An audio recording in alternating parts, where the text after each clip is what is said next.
faltam as palavras quando se quer dizer é um privilégio, é uma honra. E o que vem a seguir, não sei porque o lugar da palavra é pequenino. Estamos muitos aqui que conhecemos o Sr. Professor Mário Pinto. Estão outros que, de gerações muito mais jovens, que não têm ainda a alegria de o conhecer, a não ser nesta hora. Mas estamos todos conscientes que estamos perante um vulto deste país. E estamos perante um vulto da liberdade de educação neste país e da defesa dessa causa. A esse capítulo conseguiremos ir um bocadinho mais tarde, nesta tarde.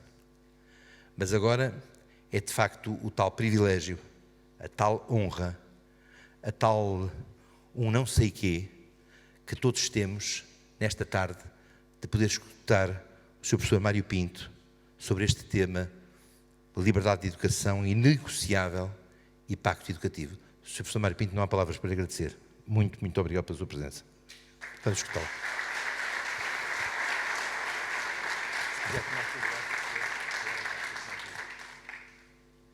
Excelência Reverendíssima, Senhor Núncio Apostólico, Dom Ivo Scápulo, Reverendíssimo Senhor Bispo Dom António Azevedo, Presidente da Comissão Episcopal para a Educação Cristã e Doutrina da Fé, Reverendos Padres, Senhor Presidente da Associação Portuguesa de Escolas Católicas, Diácono Dr. Fernando Magalhães, Senhor Diretor do Secretariado Nacional de Educação Cristã, Professor Fernando Moita, Senhor Secretário-Geral da Associação Portuguesa de Escolas Católicas, Dr. Jorge Cotovio, ilustres representantes convidados de países estrangeiros, senhores congressistas. Devo começar por agradecer as amáveis palavras de apresentação que me dedicou o Sr. Presidente da Associação Portuguesa de Escolas Católicas. Foram evidentemente excessivas e devidas à sua generosidade para comigo. Eu é que devo agradecer a honra deste convite para falar nesta sessão do 2º Congresso da Associação das Escolas Católicas e, além de agradecer o convite, agradecer às Escolas Católicas, à Associação e também ao Secretariado Nacional de Educação Cristã, todo o bem que têm vindo a fazer ao longo do tempo em prol da educação católica, das crianças e dos jovens do nosso país, que é indiscutivelmente uma das obras de misericórdia espirituais mais importantes. Como sabemos, as duas primeiras obras de misericórdia espirituais são dar bom conselho e ensinar os ignorantes. É o que se faz, creio eu, nas escolas católicas.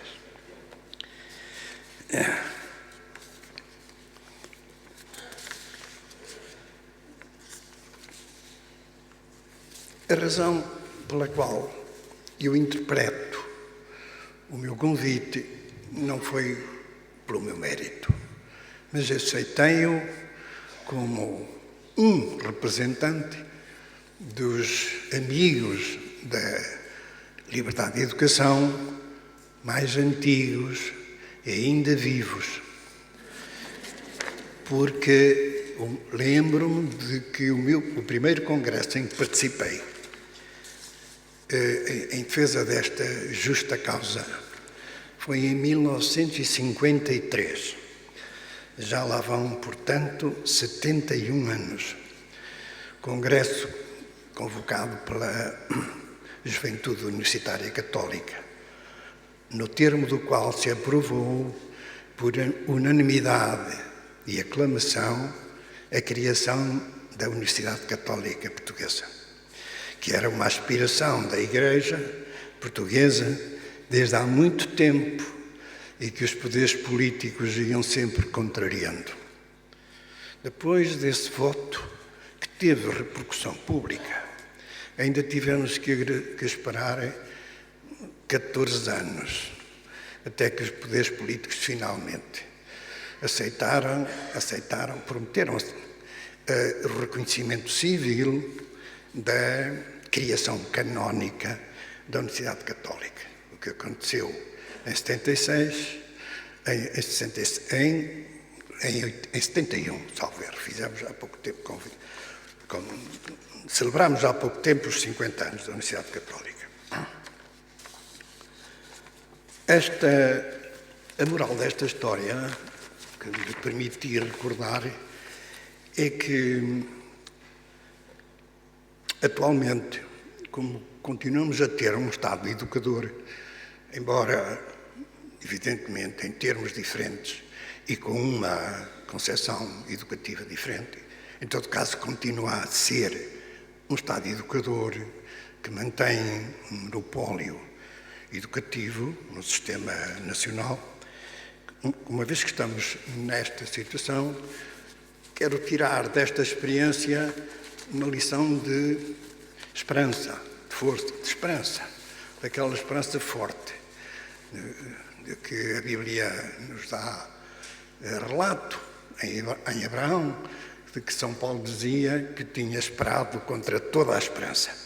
É assim que nós devemos continuar a esperar contra toda a esperança. Senhores congressistas, a contribuição que me proponho oferecer a este congresso resume-se num desenvolvimento do tema da minha comunicação, que, como já foi dito, é liberdade de educação inegociável e pacto educativo. É uma matéria árida, muito diferente dos testemunhos que acabámos de ouvir e que nos aqueceram o coração. Aquilo de que vou falar não vai ter o mesmo tom, porque não pode. Mas, infelizmente, as nossas tarefas não são só de entusiasmo e de emoção, também têm que ser de confrontação com coisas áridas, e esta é uma delas. Segundo uma perspectiva predominantemente jurídica, que é um dos aspectos considerados como críticos no capítulo 3 da última instrução da educação da Congregação para a Educação Católica sobre a identidade e a missão das escolas católicas, é a questão jurídica que subjaz às escolas, todas elas, e também, portanto, às escolas católicas, a que não podemos deixar de dar muita importância, porque, efetivamente, é uma questão determinante da instituição e da vida das próprias escolas. E faço também tomo também esta matéria para relatar aqui, em correspondência à recomendação que, em minha interpretação, recolhi da mensagem dos nossos bispos à Associação Portuguesa de Escolas Católicas em comemoração dos seus 25 anos. De que recordo esta passagem. Dizem os nossos bispos: é necessário promover a articulação harmoniosa de todos os atores educativos da escola católica em interação com a realidade eclesial, mas também com a envolvente realidade social e com a realidade política, sem esquecer a determinante responsabilidade do Estado em matéria de liberdade e de subsidiariedade. Fim de citação.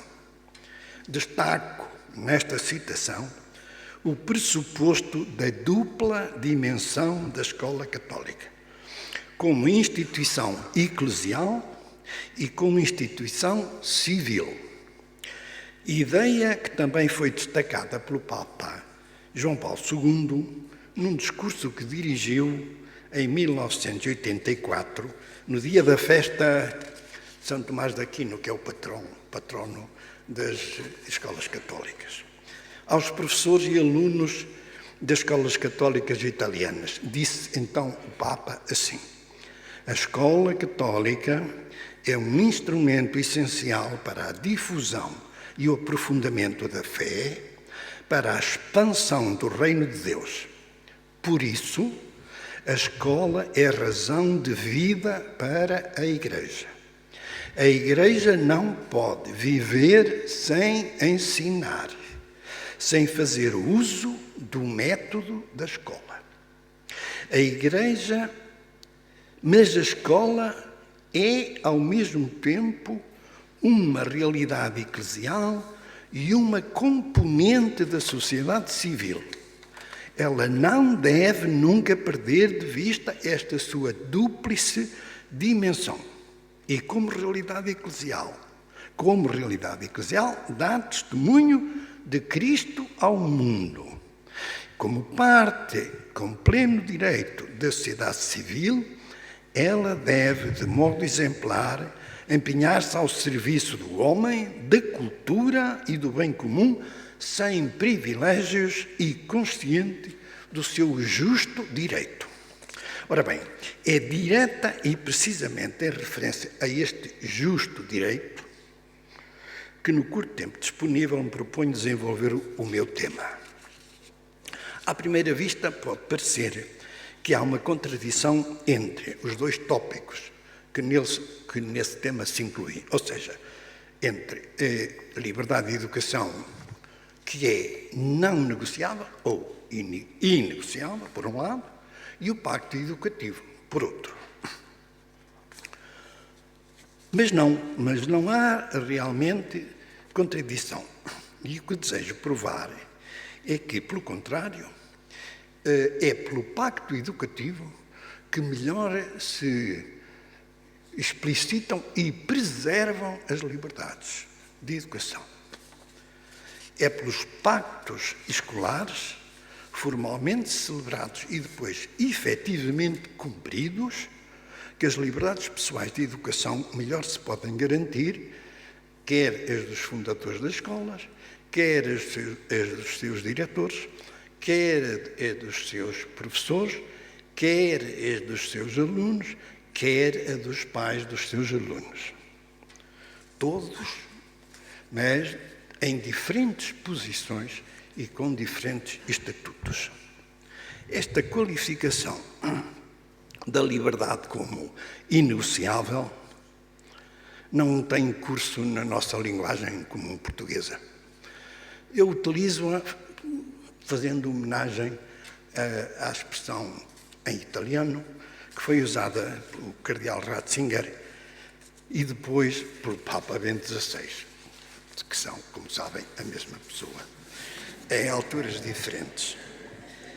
Recordo que uma declaração do Papa Bento a este respeito, muito impressionante e que vale a pena registar, quando ele qualificou enfaticamente de inegociáveis alguns princípios, principi inegoziabili, disse o Papa. Foi um discurso dirigido aos participantes de um congresso promovido pelo Partido Popular Europeu em março de 2006.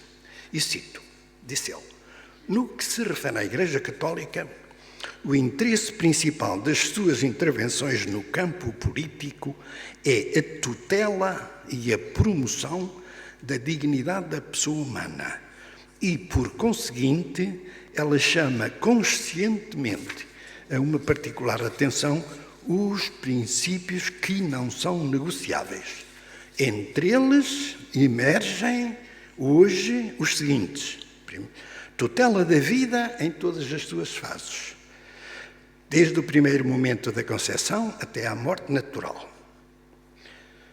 Reconhecimento e promoção da estrutura natural da família, como união entre um homem e uma mulher baseada no matrimónio, e sua defesa das tentativas de tornar juridicamente equivalente a formas de uniões que, na realidade, a danificam e contribuem para a sua desestabilização, obscurecendo o seu caráter particular e o seu papel social insubstituível. E, em terceiro lugar, tutela do direito dos pais de educarem os próprios filhos. Pois bem, se neste espírito queremos iniciar com algum rigor e com justiça uma reflexão sobre a questão complexa e melindrosa do respeito e da promoção das liberdades humanas pessoais de educação e de ensino, liberdades de educação e ensino são liberdades diferentes, já falarei disso mais adiante. A primeira coisa necessária é acordarmos no que rigorosamente entendemos por educação, porque esta palavra é polissémica. De acordo com a sua origem etimológica, como provavelmente saberão, e talvez muito melhor que eu, e segundo a opinião mais divulgada, a palavra educar vem da palavra latina educare, que na língua latina significa criar uma criança humana. Ora, neste sentido, a educação das crianças faz parte inseparável da sua criação, que pertence exclusivamente aos seus pais, como dever e como direito que lhes é reconhecido e atribuído como missão de direito natural. Sucede até que uma das mais importantes e mais recentes convenções internacionais aprovadas na ONU e atualmente é a Convenção Internacional com o maior número de ratificações, que é a Convenção dos Direitos da Criança, de 1989. Pois bem, nessa Convenção está dito expressamente que a criança tem direito a conhecer os seus pais e a ser educada por eles. Consequentemente, o problema não é só o do direito dos pais de educarem os filhos, é também o do direito dos filhos serem educados pelos pais. E, obviamente, a educação não é uma coisa que possa ser feita por muitos educadores com diferentes orientações e, eventualmente, orientações conflituais entre si, e se ajeitando a essa contradição de valores, de referências, de religião, etc., as crianças inocentes. Ora, sempre e em toda a parte se entendeu que a criação e educação dos filhos por seus pais, após o seu nascimento e até à idade adulta, é uma continuação das fases anteriores da sua concepção e da sua gestação. Não é uma coisa nova, separada. Não, é uma fase sem solução de continuidade. E que, portanto, o dever e o direito dos pais criarem e educarem os seus filhos depois de nascerem pertencem à autonomia jurídica da instituição familiar. Antes de serem uma questão do direito de Estado, é uma questão do direito da família, porque a família é anterior ao Estado. A Declaração Universal dos Direitos do Homem diz que a família é uma instituição natural e fundamental da sociedade e do Estado. Aliás, a sociedade o que é? Senão uma família de famílias. Antropologicamente é assim. E porquê que, sendo assim antropologicamente, não há de ser assim juridicamente? De facto e de direito, não é concebível pensar que se possa criar uma criança humana até a idade adulta sem a educar. A educação faz parte essencial do desenvolvimento das crianças humanas, porque o seu perfeito desenvolvimento não é apenas físico ou corporal, mas é também moral e espiritual. O povo português tem um adágio que traduz muito bem esta evidência. que expressa por estas palavras curtas à maneira dele. Quem dá o pão, dá a educação. E a linguagem portuguesa, que é muito corrente, e em linguagem portuguesa, que é muito corrente, diz-se, por vezes, de uma pessoa já adulta que é mal criada, para significar que é mal educada. Portanto, aqui o criação quer dizer educação. O que lhe falta não é criação, a pessoa já está criada, o que está é mal educada. É evidente que há aqui um interior desta linguagem que tem uma significação evidente e que é milenária. Por outro lado, também seria absurdo admitir que as crianças que devem ser educadas pelos seus pais possam ser, já o disse, educadas, além deles, por outros educadores, com uma igual ou até talvez superior educação e, portanto, serem educadas com duas educações contraditórias. Isto não faz sentido.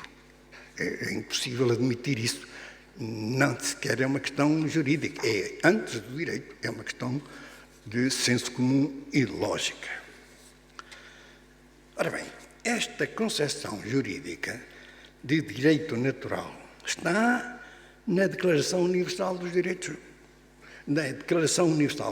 Humanos e está na Constituição Portuguesa, que normalmente ninguém conhece. Ou pelo menos ninguém conhece bem, quer dizer, suficientemente, como devia. E está também no Código Civil, que é uma magnífica lei nesta matéria, também provavelmente não é muito conhecida.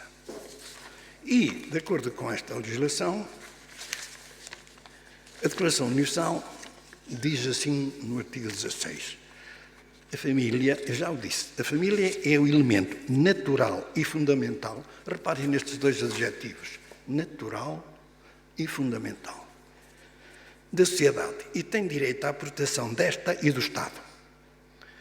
E depois, logo a seguir, no artigo 26 diz, aos pais pertence a prioridade do direito de escolherem o género de educação a dar aos filhos. Aos pais pertence a prioridade deste direito. Está na Declaração Universal. Esta doutrina da Declaração Universal está recolhida, aceita e expressa na nossa Constituição. No artigo 16, a Constituição também diz que a família é um elemento fundamental da sociedade, não diz natural.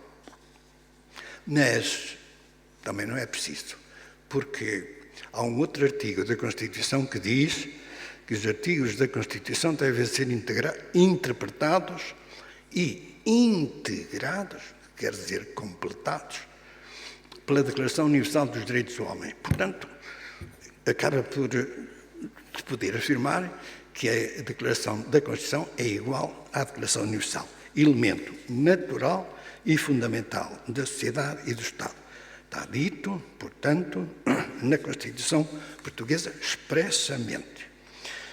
Quanto aos direitos da família, também se diz na Constituição que compete aos pais educar e manter os filhos e criar os filhos. Também lá está dito, expressamente. E a este direito de liberdade dos pais, a Constituição acrescenta o direito dos pais a serem ajudados, apoiados pelo Estado na educação dos filhos. E quando diz isto, no artigo 67, diz que a educação pelos pais é insubstituível. Está lá esta palavra. A nossa Constituição diz que a educação dos filhos pelos pais é insubstituível pelo Estado. Está-se mesmo a ver que o Estado não substitui o Estado português a educação das crianças através da disciplina obrigatória da educação para a cidadania. Ora, sendo Assim, o nosso regime constitucional, difícil é perceber porque é que tão pouco se expõe esta matéria e tão pouco ela é defendida publicamente, politicamente, civicamente, civilmente.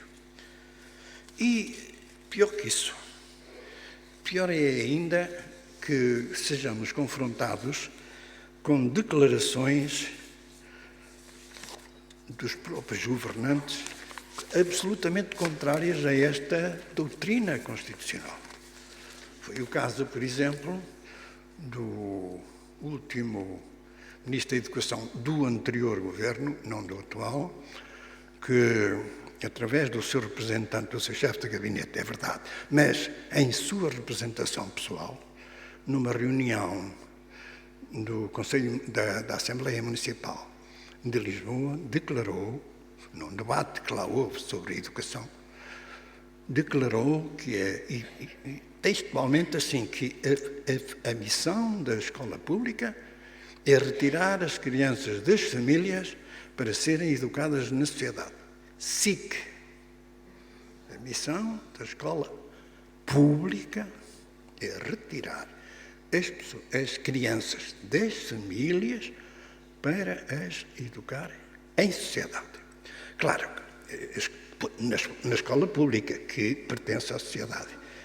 Ao mesmo tempo que este mesmo ministro permitiu, através de protocolos, que vários movimentos militantes de diversas ideologias avulsas entrassem nas escolas e aí fizessem sessões, exposições às crianças pequenas, inocentes, de poucos anos, sobre matérias muitas vezes extremamente complexas e discutíveis do ponto de vista das liberdades de consciência e das liberdades de educação dos próprios pais. Isso está a acontecer, tem acontecido e continua a acontecer. Suponho que os que me ouvem terão conhecimento disto. Aliás, já durante este governo, o atual Ministro da Educação foi interpelado no Parlamento por um deputado que lhe perguntou como é possível que se continue a deixar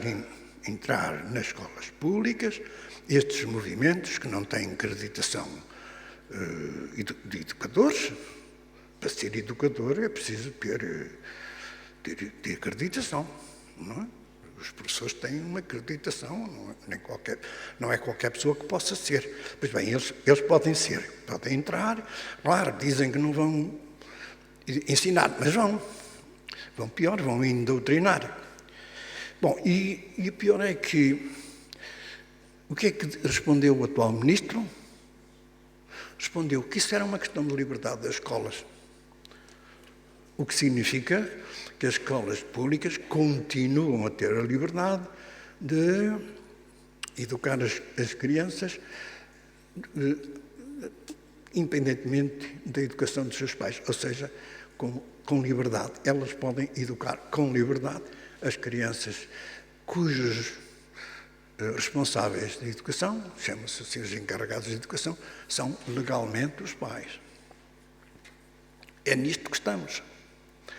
E se é nisto que estamos, espero que estejam de acordo comigo quando eu penso que é necessário dar mais atenção ao problema jurídico e constitucional das liberdades de educação e não só dar atenção, é necessário que haja empenho na defesa desta concepção que é doutrinária, que é cristã, mas que também é constitucional.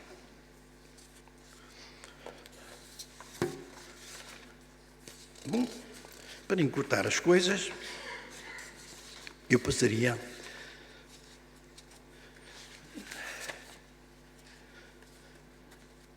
esta questão não é apenas portuguesa, evidentemente. Não é apenas portuguesa, sabemos muito bem. É uma questão que instâncias internacionais, como por exemplo o Parlamento Europeu, que não têm competência nesta matéria, se permitam aprovar resoluções no sentido da manutenção desta concepção, que rompe com aquilo que é a identidade do Ocidente, ao fim e ao cabo, que foi forjada numa inspiração que é cristã, embora não seja integralmente confessional, porque não tem que ser. A este propósito tem vindo a ser levantado uma questão que tem até uma expressão um pouco interessante, que é a do suicídio do Ocidente. Não sei se já ouviram esta expressão, mas está a ter um curso cada vez maior. E recentemente, em Itália, foi realizado um colóquio importante, até decorreu no Senado italiano, em que discursaram um ministro do governo italiano, um grande intelectual que é professor de filosofia de direito, chamado Marcelo Pera, e que foi presidente do Senado. É um intelectual muito considerado laico, não é cristão, não é crente, é publicamente laico. E o cardeal Bagnasco, que, como também saberão, é uma ilustre personalidade do clero italiano, foi presidente da Comissão Episcopal Italiana e presidente do Conselho dos Bispos na Europa, que também não é uma... Pois bem, e o tema deste colóquio foi o suicídio do Ocidente. Foi há pouco tempo. O livro com estas conferências está para sair e está anunciado para sair este mês. Eu até tenho aqui retirado um pequeno excerto do que disse o cardeal Bagnasco, mais diretamente à Igreja, até do que propriamente à opinião pública. Porque, se eu bem interpretei, ele entende que na Igreja é necessário um pouco mais de entusiasmo neste combate, na defesa destas liberdades fundamentais inegociáveis. Disse assim o cardeal Bagnasco, cito: hoje, em nome da liberdade de escolha e para manter boas relações, teoriza-se que o trabalho missionário deve reduzir-se a um silencioso bom exemplo, sem motivar as escolhas de fé. Diz-se que o contributo entre escolhas opostas seria desrespeitoso e divisionista, portanto inútil e prejudicial. Porém, Jesus anunciou a verdade e o bem, desmascarou a mentira e o mal, e por isso aceitou a rejeição das multidões, a solidão e a morte. Talvez tenha enganado no método.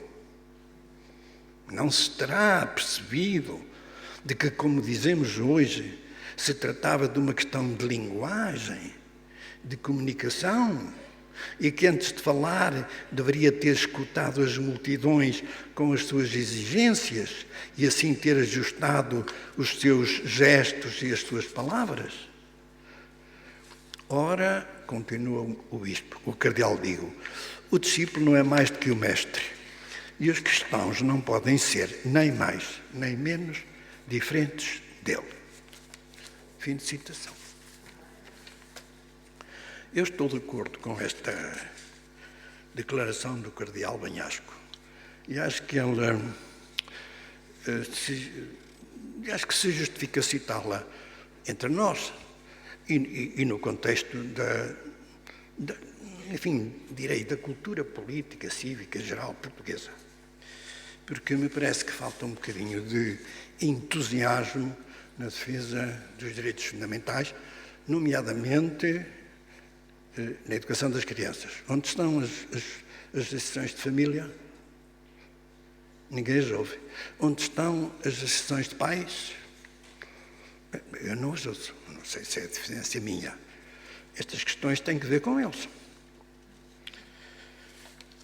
Bom, tivemos um caso escandaloso entre nós, que foi o caso da família, aquela família de Famalicão, né? Mesquita Guimarães. Não teve a repercussão e o apoio que merecia e que merece. Não teve. Teve algum. O Sr. Arcebispo de Braga fez uma nota pública em defesa da família, mas mais nada. Além disso, houve alguns artigos, um ou outro comentário, e a questão foi dura e continua a ser dura nos tribunais, mas o Estado insiste em não lhe reconhecer o direito de objeção de consciência perante conteúdos que são, obviamente, da esfera das liberdades de consciência, incluídos na disciplina de educação para a cidadania. E que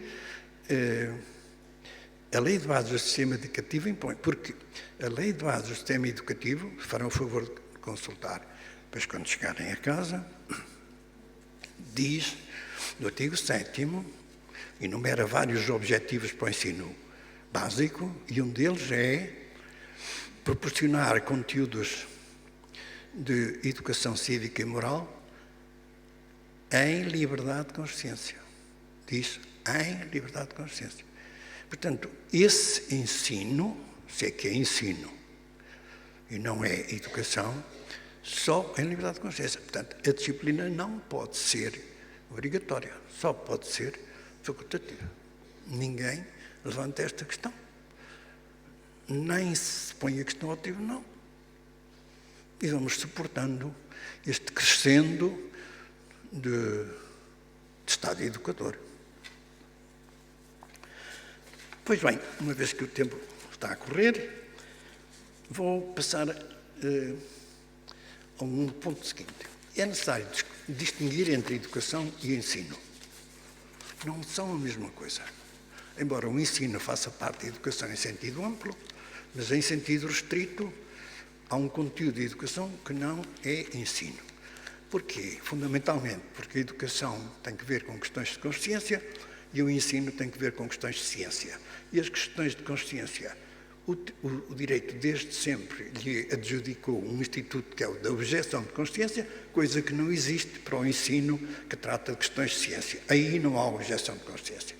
Portanto, o Instituto da Objeção de Consciência diferencia as questões de consciência, que são questões educativas, e as questões de ensino, que não são questões educativas necessariamente, embora possam contribuir, e evidentemente que contribuem, para a educação. A Constituição faz esta distinção.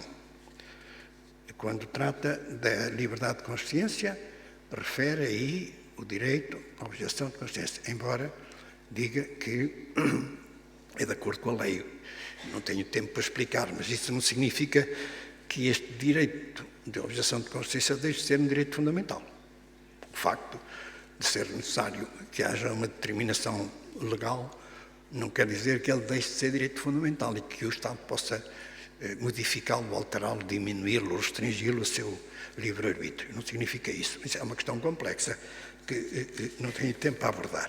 Mas a verdade é que é preciso reivindicar que nas questões de educação se justifica a afirmação das objeções de consciência.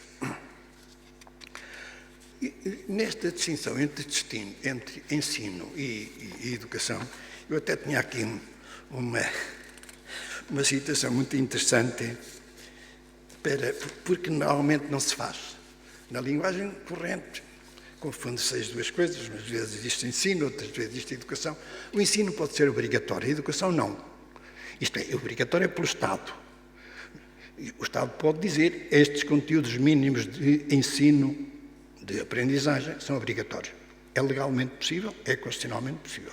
Não mexe com a consciência de ninguém, mas não pode dizer isso para a educação. E realmente a expressão que o direito usa é ensino obrigatório. Nunca dizem educação obrigatória. Não está em parte nenhuma dito isso.